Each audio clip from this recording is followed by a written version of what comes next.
Thank you, Deputy Speaker. Well, this is a budget, Deputy Speaker. This is a budget, Deputy Speaker, that fails Queenslanders. It's a budget that fails small and family business, a budget that fails the Sunshine Coast, and a budget that fails generations of Queenslanders to come. A budget, Deputy Speaker, of inefficiency and of waste. More of the same chaos and crisis.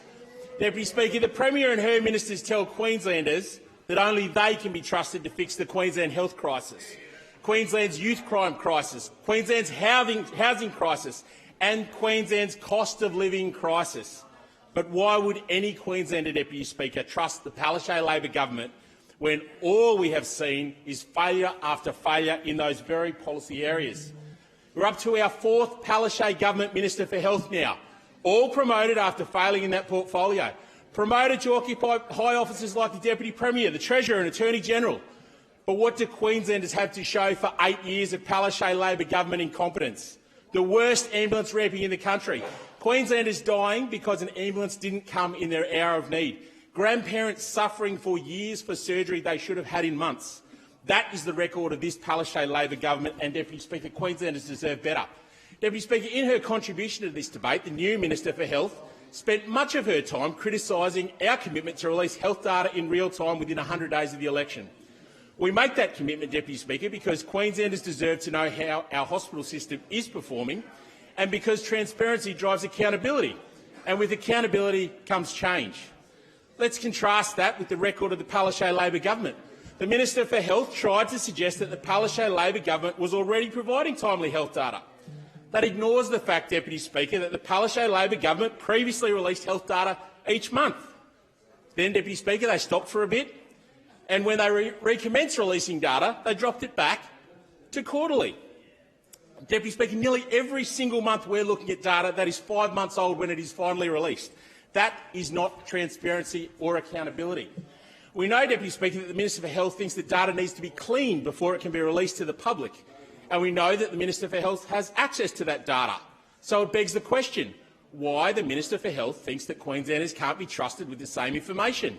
Deputy Speaker, the only plausible answer is that doing so would be politically inconvenient. Deputy Speaker, while I'm on the member for Waterford, I want to address her criticism of the Leader of Opposition having the hide to raise the issue of women's economic security. Let's have a look at the Minister for Women's performance when she was the Minister for Training and Skills. During her reign in that portfolio, the percentage of female apprentices who completed their training fell considerably. Under the member for Waterford, the number of female construction apprentices who successfully completed their training fell from nearly 72% down to 53%. So what action did the member for Waterford take, Deputy Speaker? Not much. Now, Deputy Speaker, I'll give the current Minister for Training and Skills some credit. She identified that there was a problem in relation to female apprenticeship completion rates, and there is some funding to address that issue in this budget. I'd note that this funding comes nearly 18 months after the state government received a report into the issue, which recommended urgent action on it. 18 months for urgent action is hardly warp speed, but it's par for the course for this tired third-term Palaszczuk Labor Government. Deputy Speaker, while I'm on training, let's have a look at the record of the Palaszczuk Labor Government more broadly. We know that we are in the middle of a skilled worker shortage, which means that every Queenslander pays more for essential goods and services. It feeds inflation. It's a crisis, Deputy Speaker, in large part due to the failures of this state government. The Palaszczuk Labor Government have never met their own apprenticeship completion target. Not just this year, Deputy Speaker, never. They have never met their own apprenticeship completion target. As a result, Deputy Speaker, there are at least 16,000 less qualified Queensland tradies, and we are in the middle of a skilled worker crisis. Every single quarter since January 2021, more Queensland trainees cancelled or withdrew from training than completed training. In the 5-year period between 2018 to 2022, 3,905 more construction trainees cancelled or withdrew from training than completed their training. Labor have failed to meet their school-based apprenticeship and trainee target every single year for the last 8 years. School-based apprenticeships, and I hear those saying it's not true, but I suggest they should go and look at the data. Go and have a look at the Training Ombudsman-owned report. He'll tell you that exact fact. School-based apprenticeship and trainee completions in the last financial year were 65% below the state government's own target. Over the last 8 years, the government have fallen short by 6,200 school-based apprenticeship and traineeship completions. Deputy Speaker, small business has been all but forgotten by this Labor government. Aside from $650 of compensation to cover the Palaszczuk Labor Government's price gouging on electricity, there is no real support for tradies or small businesses as they deal with the exact same cost of living pressures and inflationary pressures that families are facing. And, Deputy Speaker, even that $650 is majority funded by the federal government. But, Deputy Speaker, let's look at some positives. I acknowledge that there is some funding, albeit a small amount of funding, in this budget for small business wellness, mental health support, cyber security and workforce advisory initiatives, nearly all of which were announced many months ago, but nevertheless most of those initiatives will be welcomed by small businesses and chambers of commerce. But, Deputy Speaker, that's where it ends. There is nothing meaningful in this budget to make life easier for Queensland's small and family businesses. Aside from the very limited federal government compensation for skyrocketing electricity prices, there is nothing in here to reduce the operating costs of small businesses. While the state government are paying tens of thousands of dollars to get staff to the public sector, there is no support in this budget, no measures in this budget to ease the same pressures on small and family businesses. Even the investment pipeline from this so-called big build is a mirage, with 95% of funding falling after the next state election. Businesses frequently tell me that they have no confidence in the economic management of the Palaszczuk Labor Government, who are so often driven by reactive, short-term political imperatives. The chaos and crisis so often on display by the Palaszczuk Labor Government has been writ large this week. Deputy Speaker, what Queensland businesses need is a considered vision that will grow the Queensland economy, and based on what we've seen for the last 8 years, Deputy Speaker, it's clear that only an LNP government can provide that vision. Now, Deputy Speaker, turning to the Sunshine Coast, this budget is the latest in a long line of Labor budgets that ignores the Sunshine Coast. There is no funding in this budget to build the heavy passenger rail to Maroochydore, so desperately needed by my community. But perhaps even worse, Deputy Speaker, this budget cuts projects critical to tackling the challenges facing the Sunshine Coast. Projects like the upgrade to the Sugar Road-Mooloolaba Road intersection. Deputy Speaker, 20,000 vehicles use that intersection every single day. The Labor state government, the minister, has acknowledged it's congested and it has an unacceptably high crash rate. The Labor state government promised work would start in mid-2022. Then they pushed it out to the middle of this year. Now the project's been cut. Deputy Speaker, I have met with the Minister for Transport and Main Roads on that site, and he acknowledged to me face-to-face that the works needed to happen. In fact, Deputy Speaker, against my better judgment, I've praised the Minister for Transport and Main Roads for his willingness to listen and act on that particular project. But, Deputy Speaker, I spoke too soon. The Sugar Road, I was foolish. I was foolish in that case, Deputy Speaker. I should have known better. The Sugar Road-Mooloolaba Road intersection upgrade should be an example of how the system can work. Instead, this Palaszczuk Labor government have spent millions on the design and the planning, but they've built nothing, and now they've cut it. The message to the Palaszczuk Labor government is simple. Enough with the announcement and the business cases. It's time to get on with the job of building the roads and the rail that the Sunshine Coast needs. Deputy Speaker, if the Palaszczuk Labor government won't build the roads and the rail that the Sunshine Coast needs, then a Chrysler-Foley LNP government will. Because I will not stop fighting, and I know my Sunshine Coast LNP colleagues will not stop fighting, to get the roads and the rail that our growing community needs. Deputy Speaker, on another note, I welcome funding to construct the new school hall at Buderim Mountain State School. Such a facility has been desperately needed for many years now. In fact, the Deputy Leader of the Opposition went to Buderim Mountain State School many years ago, and he was telling me a hall was needed back then. Deputy Speaker, since that time, Buderim has grown considerably. It is a project that I've worked on with the PNC, the school council, school leadership and the community more broadly for many years. But, Deputy Speaker, all of those stakeholders are astounded that the state government will not allow the PNC to pay for the hall to be air-conditioned.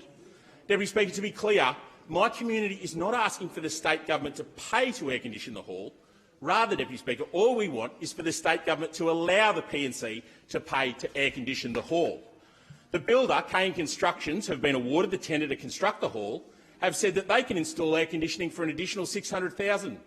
Another $600,000 that the Buderim Mountain State School PNC is willing and able to pay. But, Deputy Speaker, there is one roadblock, and that roadblock is the state government. Deputy Speaker, I think it's also important to note that the PNC is already contributing over $1 million to help fund the build, funding that many schools have provided by the state government. The PNC are going above and beyond to deliver on the P&C Queensland purpose of enhancing and improving facilities and resources for schools. But, Deputy Speaker, it makes you wonder why people would volunteer for a P&C, why they would sacrifice their time when the state government seek to restrict them from delivering on that very purpose. Deputy Speaker, another point that I think is important to note is that the school halls at both Hervey Bay State High School and Mango Hill State Secondary College, both in Labor electorates I might note, have had air conditioning installed as a part of a construction funded by the state government. So, Deputy Speaker, this is not without precedent, and Labor need to get on with the job of delivering for all Queenslanders, not just those in marginal Labor electorates. Deputy Speaker, my community want to know why the Palaszczuk Labor Government are making it so difficult for our school hall to be air-conditioned. I understand that the Department of Education have commissioned a consultant to consider air-conditioning the hall. Deputy Speaker, but in a political manoeuvre from the TV show Utopia, I've been told that the department and the consultant don't need to speak to the builder about their plan to air-condition the hall. Never mind, Deputy Speaker, that we need this resolved sooner rather than later because the build needs to progress and that the commissioning of an external consultant looks awfully like a play to run down the clock. Deputy Speaker, but the department have let the cat out of the bag. Departmental staff have said that the only people that can change the decision to not air-condition the Budgeon Mountain State School is the Director-General or the Minister. So it's time for the Minister to step up. The Minister has acknowledged how important it is for students to learn in a comfortable environment. Here's an opportunity to air-condition a state school hall and get someone else to pay for it, Deputy Speaker. We know there's $147 worth of debt, $147 billion worth of debt. Someone else wants to pay to air-condition a hall, $600,000, and they won't take it. How often does a deal like that come along, Deputy Speaker? Let's cut the red tape. Let's get on with the job of air-conditioning the Budgeon Mountain State School Hall. Finally, Deputy Speaker, I want to acknowledge the funding for two projects important to my community. The first is upgrades to pedestrian access near the Chancellor State College between Scholars Drive and Columbia Street. Upgrades that I've been pushing to get built since May 2020. At that time, Deputy Speaker, I sought funding under the School Transport Infrastructure Program alongside Councillor Christian Dixon and the Chancellor State College P&C. So, Deputy Speaker, it is good to see that the state government have finally come to the party and they're going to fund this project, finally, and that will make things safer for students as they make their way to and from school. Deputy Speaker, secondly, I would like to make mention of the bridge and shared pathway across the Sunshine Motorway at Stringybark Road. That's an area where many students frequent, and frankly, Deputy Speaker, it's dangerous. There's already been $2.8 million spent on the project for planning and the like. It's time, once again, to get on with the job of building this important upgrade which will help keep pedestrians safe. Deputy Speaker, just before I finish up, I want to talk to the Minister for Education's comments this morning in ministerial statements about the Palmview, the growing Palmview community. She spoke about the new high school there, about how it was wonderful it was open, and indeed it was wonderful that the Minister opened the high school finally last week, I think it was. But it begs the question why we had to wait until June to open it. Parents know what the reason was, Deputy Speaker. The reason was the school wasn't finished. The school was still a construction site when students walked in there in January. A construction site because, like so many things, this government cannot plan and cannot execute and cannot deliver. And who pays the price, Deputy Speaker? Our communities pay the price. Communities like the Palmview community, who had a construction site for students to walk into school on the first day. And it's replicated time and time again across the state. And I can hear the member for Sandgate, the current member for Sandgate, he won't be in a few months, I suspect, the current member for Sandgate interjecting over there. He's been around long enough. He's seen plenty of failures of a Labor government, failures to deliver, but communities deserve better. The Palmview community. Here's another failure for the Palmview community. Order, member for Sandgate. They are being beset by young criminals because this Labor government have cut police numbers in that community. Since I was elected in 2017, police numbers have gone back and the community has grown by over 6,000 people. The Labor government are ignoring our communities and Queenslanders deserve better. Deputy Speaker, there are many more important priorities that my communities need, but time is against me. But I'll finish with this. It's time for the Palaszczuk Labor government to focus on delivering for all Queenslanders. Queenslanders know that the Palaszczuk Labor government lacks substance. They know that this tired third-term Labor government are only interested in the photo op, but they forget about the follow-up, and Queenslanders deserve better, Deputy Speaker. Deputy Speaker.